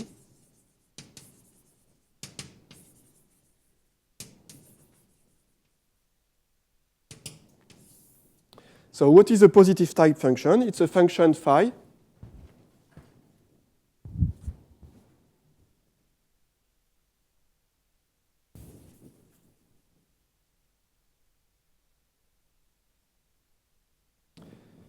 It's a function phi such that, so the condition is that for any sequence of elements in the group, the matrix phi of Gi, Gd minus 1 is a positive matrix. So it is self-adjoint and it has a positive eigenvalue, or non-negative eigenvalues. Okay, this is what is called a positive type function, and what you see is to give a positive type function is just to give an inner product on the L2 space of the group, which will be invariant. Okay, of course you have the natural inner product, which is just given by taking the counting measure.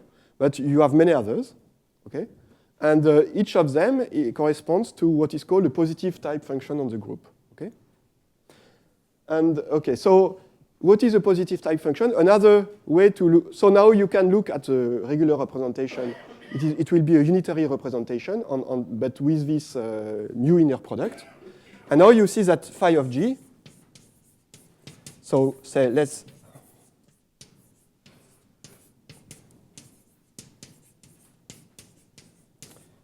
it has this form, okay? It is given by the action of G on the vector, which is the one of the indicator function of the identity, scalar 1 of the identity, okay? And it is a positive type function, okay? And and conversely,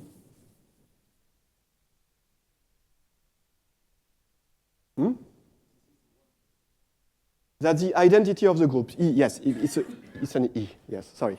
It looks like an L, okay. It's the identity of the group, okay. So this is a positive type function, okay? And actually, conversely, if rho is a unitary representation, and I have, say, a vector, V, then the function, this function, it is a very simple computation. You compute this, the matrix corresponding to that, and you see that an easy computation that shows you that this matrix is positive, because if you look at this matrix and you put a vector alpha and alpha conjugate here, and what you get is essentially the norm of the sigma of alpha I, phi of Gi, time v scalar of the same vector. The norm is the square norm of some vector. So it is positive. Okay, do the computation. It's an exercise here. Okay, so this is a positive definite function, positive type function. Okay? So what I say is that every positive type function,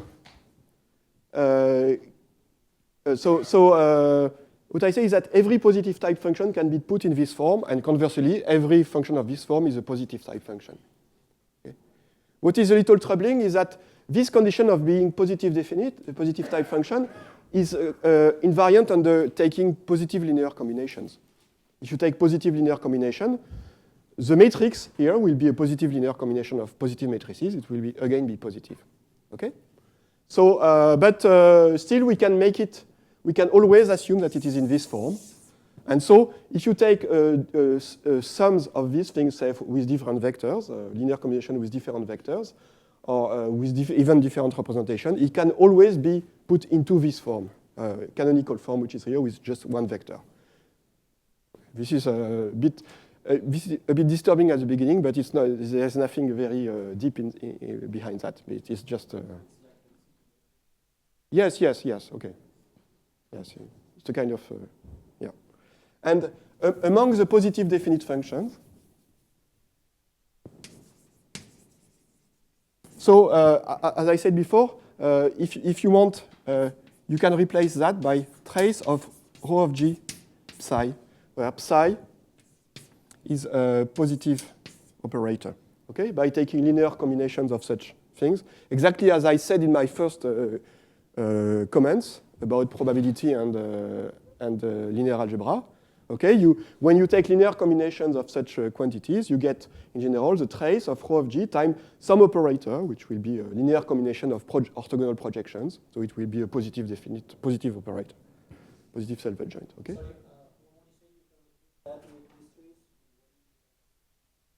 I mean that this is a linear combination of things like that, so it is again a positive definite function. And so I can put it in the following way. So it's rho prime of G, V scalar V, for some representation rho prime and some vector V.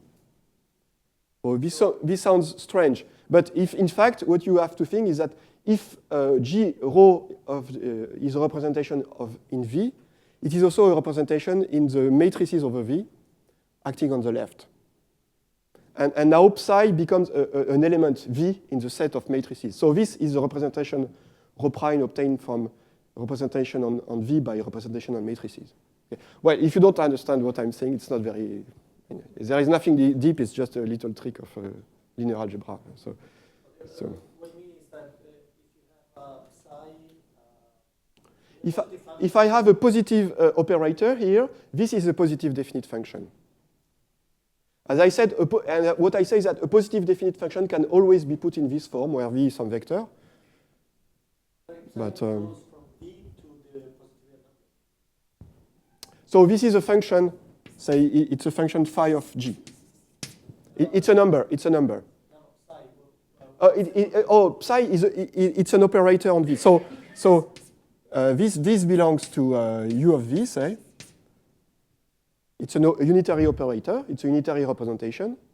And psi is a positive operator on V. So psi belongs to n of V, and it is positive, because V is a... Yeah? No, here you see, so C belongs to V tensor V star. Okay? And now, if I have a representation of V, I can always tensor by the identity on this space here. It's a conjugate space, conjugate Hilbert space. Or the dual space, if you want, the dual space. So because the endomorphisms on V can be written as the tensor product of V by the conjugate space. Like the Biane in... It's underlying the fact that you are using Biane. Yes. Do you understand this? No. Okay. I'm also lost. So psi goes from V to V. Yeah. So when you say that it's positive, what do you mean? Psi, it's a positive matrix. It is self-adjoint positive. You know what is a self-adjoint matrix? No. Okay, so you must be lost if you don't know what is a self-adjoint matrix. Okay. So really, you need to know that. What is a self-adjoint matrix? And that all self-adjoint matrices can be put into diagonal form in some orthogonal basis. It's a very basic thing that about linear algebra. So, I mean, yeah, you should know that if you want to follow what I'm saying, because. But then you can learn that, and here I can show you why. Okay, so say if you have a vector V tensor omega is in the dual space of V. You can apply this to say a vector W. This is V times omega of W. Okay? So this means that this is a linear operator. It depends linearly on W. So this is a linear operator. So an element here I can consider as an element here. And actually, this is, since the dimensions are the same, it's an isomorphism. You can.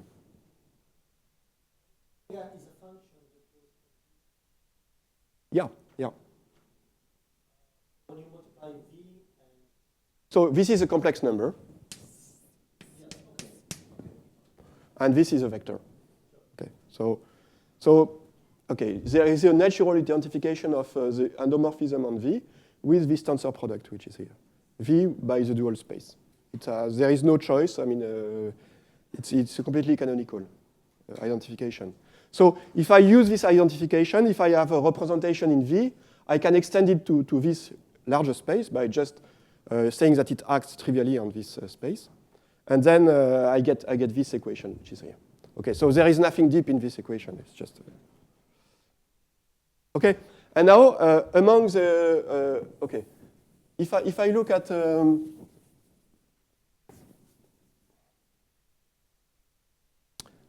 okay, if I look at all positive type function.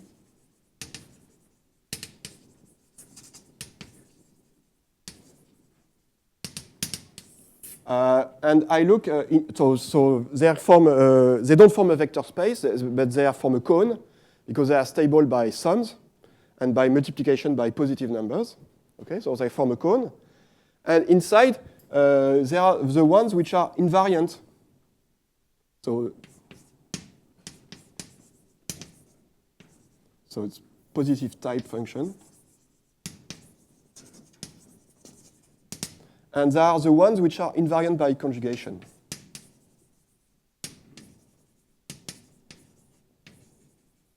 Okay, so they are constant on conjugacy classes. What? The cone is of course a cone because you can multiply by a scalar, but what if you fix a normalization, does it become compact? Yeah, yes, then it becomes just compact, yes. Okay, it just becomes some convex set. Okay, so they are invariant by conjugation. And for example, well, characters.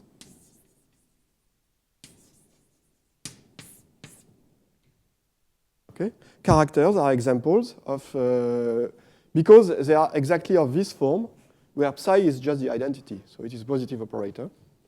And so every character is a positive definite, is a positive type function on the group. And as I said, and as Andrea mentioned, if we normalize,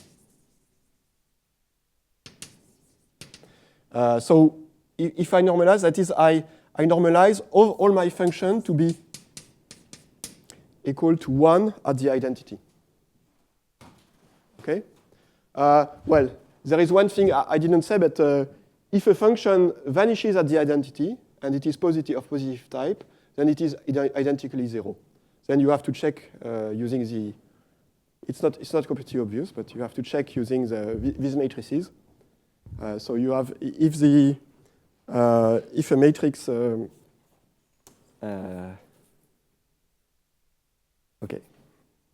So in particular, if phi of 1 is 1, then phi of g will be always smaller than phi of, we always have this inequality, so. Yes, the identity, sorry, yes, the identity. Okay, so, and this can be seen here because when you take traces of unitary operators, the best you, against a positive operator, against the identity here, the best you can do, I mean, the maximal value will be obtained when this is a multiple of the identity. Okay. So. What? Yes, if you want. So here I have a positive operator. If the trace is equal to 1, this means that if you evaluate on the identity, this is what the physicists call a state, yes, in quantum mechanics. And the pure states are obtained are the ones which have this form here, where psi is just orthogonal projection on some vector. Okay. And mathematical calls that pure states. And okay. Okay. Sorry, I'm not a physicist. Okay, so if we normalize by this quantity, then we see that by this, so that is we exclude the case of the function 0, but apart from that, we get all the positive type functions. So this is a compact convex set. Okay, and now if we are looking at the one which are invariant by conjugation, of course they form a compact convex subset here. So they again form a compact convex set. And now a theorem, the extreme points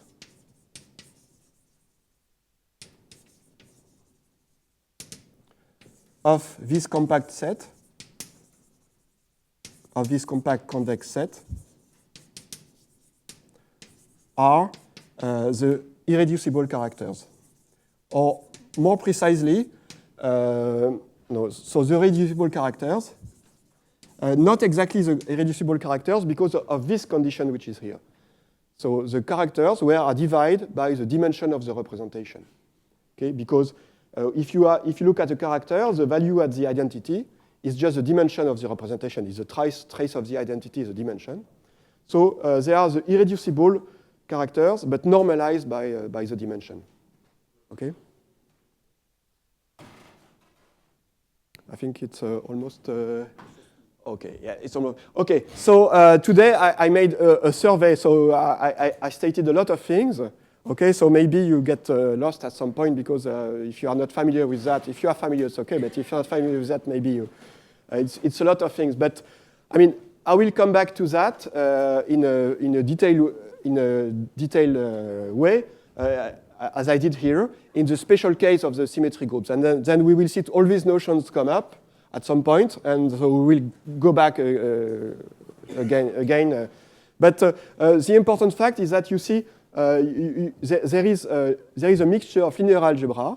And here, for example, we see there is some probability which is coming, because if you have a compact set and the extreme points of a compact set, then every element in the compact is a barycenter of a measure which is supported on the extreme points.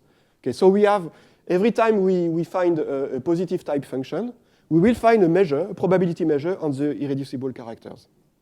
And maybe I should state that this is a simplex here. A simplex, this means that every element in this compact convex set can be obtained as a convex combination of the extreme points in a unique way. This is what is a simplex. You have a unique way of decomposing an element in the convex into linear positive linear combinations of elements in the extreme points. Okay. Once again, I gave you a lot of, especially if you're not familiar with that, I give you a lot of information, but be sure that we will go to very detailed, in this case of the symmetry group, and we will see all these things appear again, and then I will make other comments. Just I will not assume that you are already very familiar with all of that, because it's okay. Okay, thank you very much for today.